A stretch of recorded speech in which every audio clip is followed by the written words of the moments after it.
కాదు. అంటే అకారానికి ఈ వచ్చింది, అప్పుడు అకారానికి ఈ వచ్చినప్పుడు మనకి ఇక్కడ ఏమొస్తుంది? ఏ వచ్చింది.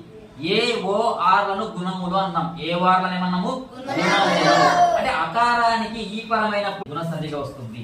అకారమునకు ఈ ఊరులు పరమైనప్పుడు క్రమముగా ఏవో ఆర్లు వచ్చును. ఏవో ఆర్లను ఏమంటారని ఎగ్జామ్ అడగొచ్చు. ఏవో ఆర్లను ఏమంటారు? గుణములు.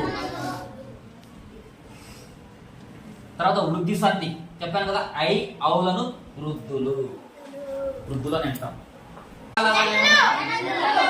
యారాలవలను ఏమన్నాం? అంతస్తములు.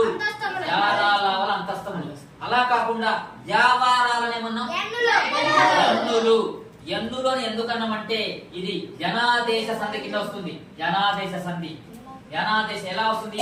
అకారమునకు అసవర్ణమైన అచ్చుల పరమైనప్పుడు క్రమముగా